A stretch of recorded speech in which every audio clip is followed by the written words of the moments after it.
one of the great trash talkers of all time. Payton with the steal and puts it down.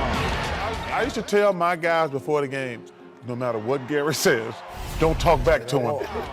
And then apparently had something to say to Jordan.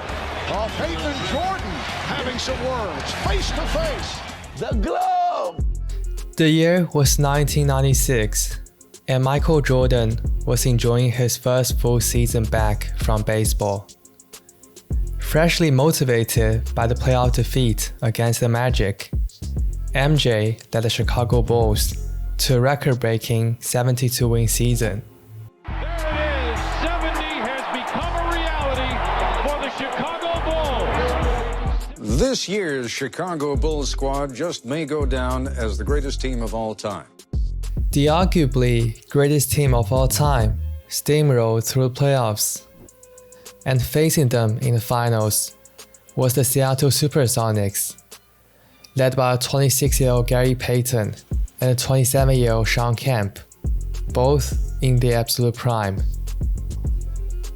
Nicknamed the Glove for his ferocious defense, Gary Payton was fresh off winning the NBA Defensive Player of the Year award. He was supposed to square off against the reigning MVP and former DPOY, Michael Jeffrey Jordan. But during Seattle's run to the NBA Finals, Gary Payton tore his calf muscle. Initially, Seattle's coach George Karl decided to preserve Payton for offense, but the results were disastrous. Jordan going and throws it up. Oh, Skinny puts it in on an amazing move. Great defensive effort by Jordan, who has it on the break, driving all the way in. Oh, God, an unbelievable ball. Nobody on the Supersonics was able to bother Jordan even a bit. He proved to be too big for Hersey Hawkins in the post and too fast for Detlef Schrempf on the perimeter. The Seattle Supersonics went down 3-0, and Jordan was roasting their defense by averaging 31 points, 5 assists on 46% shooting from the field and 50% from deep. On the brink of elimination, George Karl finally pulled the trigger and moved Payton onto Jordan. At a wiry 6'4", 180 pounds, Gary Payton had phenomenal footwork, quick hands, and unrelenting toughness. Jordan is not like he used to be Jordan. You know, he done got a little age. He was off of basketball. I think me playing him, I have to pressure him up a little bit. When Jordan got the ball facing the basket, the glove hand-checked and swiped relentlessly, preventing Jordan from getting into his comfort zone. And since MJ was so lethal when he backed you down 1-on-1, Payton constantly fronted him in the post, denying him those opportunities. These tactics completely threw Jordan out of his rhythm. His production immediately dropped to 23.7 points, 3 assists, on 36% shooting from the field, and 11% from deep. In Game 4, Payton held Jordan to a career finals low of 23 points. Then in Game 5, Jordan finished with 26 points, which was his second lowest scoring finals game up to that point. Ultimately, in Game 6, Jordan had his worst shooting night. He missed 14 of his 19 shots, setting a new career record low of 22 points. Fourth quarter, here is Jordan. Whoa, it is one of those nights for Michael. He is now 6 for 19 from the field.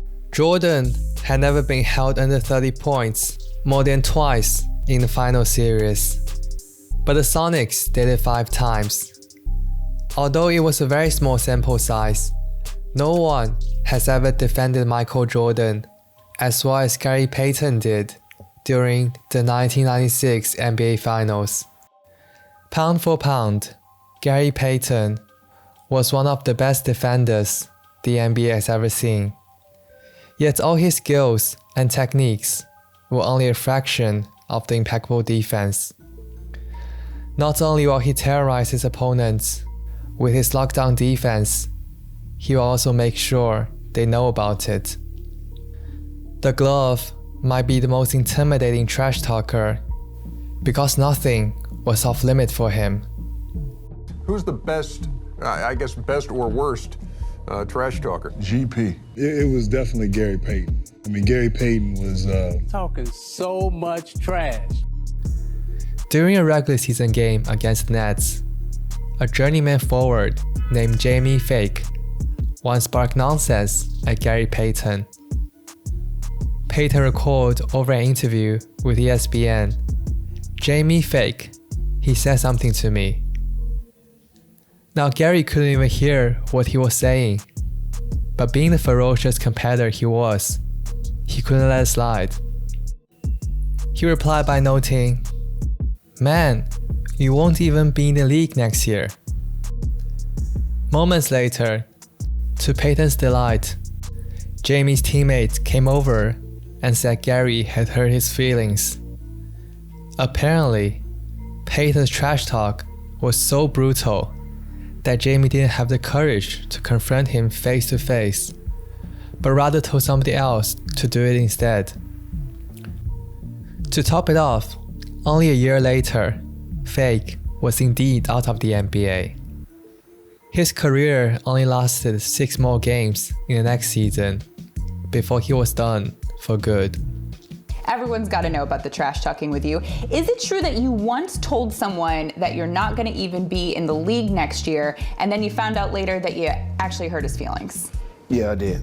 So nothing was off limits? Nothing was off limits.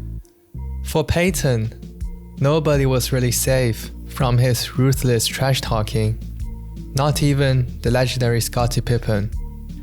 When Chicago's Scottie Pippen was playing without Michael Jordan, Gary Payton went to town. "Where's my cat?" he yelled at Pippen. "I ain't scared of you now, Scottie. You ain't top 50 of all time. You want me to show you my list? I had you at 51, Scottie. I had you at 51. Mind you, Scottie Pippen already had 3 NBA titles at this point. Gary had none. But he wouldn't care. Because Payton was truly a genius.